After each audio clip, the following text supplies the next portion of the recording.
Hello all my crafty friends out there. This is Debbie with Craft Soup, and I'm so excited to come on today with another project share.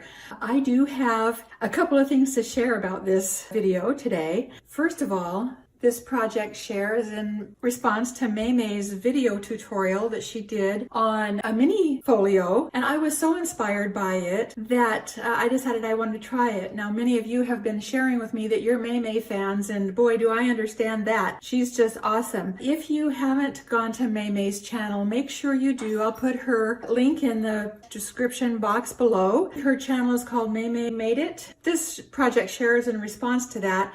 It's also a little collaborative challenge that I have going on with some neighbor girls. I went to Joann's Fabric and I got 3 pads of this wonderful paper, 1 pad for me and 2 pads for the girls. And this pad is by Pebbles. It's called Sun and Fun. And after I go through this pad, I'll explain the challenge that we have going on. Let me take you through this pad real quick. It's really fun. There are 36 papers in it, 18 different designs, and it's cardstock. As you can see, it's full of different summery patterns. It's just so fun. When I saw this, I just knew what I wanted to do with it. I wanted to do some little projects with the girls down the street. By the way, hi Jaylyn, hi Aaliyah. Okay, anyway, I took this down to them. I took them each a pad and showed it to them. They loved the pad. So the challenge was, during the summertime, let's challenge ourselves to be the most creative that we can and make different projects with this. There are no rules about the kind of projects we can make. We can just make whatever we want. We can embellish our projects with whatever we want. We can add different media to it. And then at the end of the summer, we're going to get together and share what we made. So without further ado, let me get started. This is a little mini album that I made following MayMay's tutorial. And I learned a couple of things along the way while I made this, and I'll go through those things that I learned. But first of all, because I haven't filled this with pictures yet, I don't know how full it's going to be. So as you can see, this belly band that I made is intended to slip off, but you'll see that I haven't finished it off yet because I'm waiting for some Velcro to get here that I've ordered. I think I'm going to attach this with Velcro, and then after the folio is filled up with pictures, then I'll know how tight to make this. But I designed the little tag on the front so that it says "Life is Good." I found that on the internet. I just put it onto my computer, designed it, cut it out, and added a piece of mustard yellow cardstock behind it. Added a little butterfly from a die cut in my stash and added some little diamond dots. And it turned out so cute. So just realize that this isn't quite done yet. I'm waiting for the folio to get filled up with pictures. But here's the folio, and you can see the cover is just as MayMay shows us how to make. I don't really do a lot of embellishing with chipboard or stickers because I like the paper to do the work. It just goes faster that way, and it's just as cute. So when you open it up, here's what it looks like. Or here's what it was intended to look like, and I'll explain that in a minute. But as I put this down, the front inside of the cover is a pocket with a pull-out card, and this is a journaling card. But on the back, they could put little pictures, and I'll tell you about the pictures in a minute.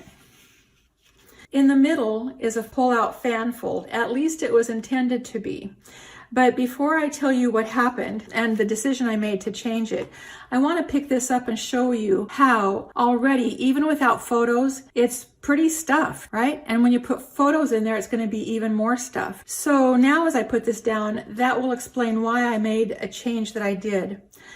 This particular pull-out card, as you can see, it's not all together, but this was meant to be a 4-part pull-out card, and this part was meant to go right here. But I ended up cutting it off because it was just getting too overstuffed. Now, without this piece, you can see it's not quite as stuffed, and it has just a little bit more room to add photos, which will make it a little bit thicker. So I think it'll be just as fine with just this much of a pullout. So in here, I just decorated this section, and then this section I added a pocket and another journaling card, which could also have photos on the back, and another space for photos here. This would make a great grandma's brag book, by the way. And then on the other side, I added a peekaboo flip top, and a photo could go under that, and I'll show you a demonstration of that in a minute, with a little coordinating journaling card right here that goes with this photo. Then there can be more photos here, and another journaling card with more space for photos. Now, I wanted to talk a little bit about the journaling cards. I've talked to a lot of people through the years who don't like journaling because they think that their handwriting is messy and they just don't like to leave their handwriting on pages that don't have lines. And I wanted to respond to that. If that's how they feel, and most people do feel that way, it's easy to add lines to the journaling cards. I do that on the computer. But the other thing is, I want to encourage people to go ahead and use their handwriting to journal, even if their handwriting isn't what they think is very nice. And the reason I want to encourage people to do that is because there's some emotional attachment to a person's handwriting. For instance, when I look at my mother's handwriting from years and years ago when I was a teenager, it evokes in me some emotions, and it takes me back to that time when she was writing me notes, and I just have an emotional response of joyfulness to see her handwriting. It wasn't perfect, but you know what? It was her handwriting. And it's a lot more personal than journaling on a computer. So even though I'm a computer fanatic, if you will, I still believe in some old-fashioned methods of doing things when it comes to crafting. Okay, so that's a journaling card. And then there's another space for pictures right here. And then here's what the back looks like. And what I did on the back is I just had all of these scraps left over, and I just layered them on top of each other to use them up. And I thought it turned out very effective. Now, as I open this back up, I just wanted to share with you that, like in my other folio, I made instructions and templates for photos. This is a great size for, like I said, a brag book or another kind of folio that you can just carry around in your purse. So the perfect sizes of photos are 2-inch by 2-inch photos. Now, you can get miniature printers that will print photos that size, or you can go ahead and look through photos and just grab the best part of a photo that will fit on a 2x2 layout. This is a template for that. And the instructions say to use this template to trace around the best part of a photo, cut out the traced photo, and include it in the mini album with craft glue or roll-on tape. And here's a template for a round 2x2 photo. Same thing. And I created several of them. You'll see that I made 4 of each, and I'll tell you why I did that. Let's go to this side right here. Having so many templates will help people figure out what they want to do with their pictures.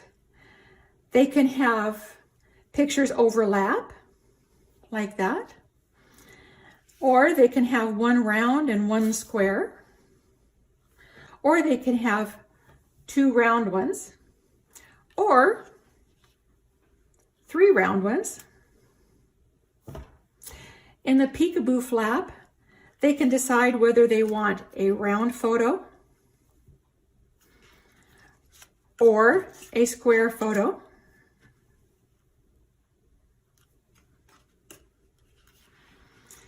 And over here on pages like this that already have a lot of hard lines in them, they can decide whether they want to use 2 square photos and insert them at angles,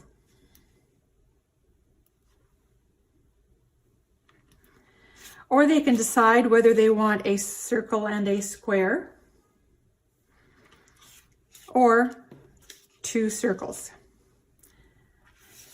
But it gives them an opportunity to play when you include this many templates. I like to play, and so I figured if I like to play, other people probably like to play too.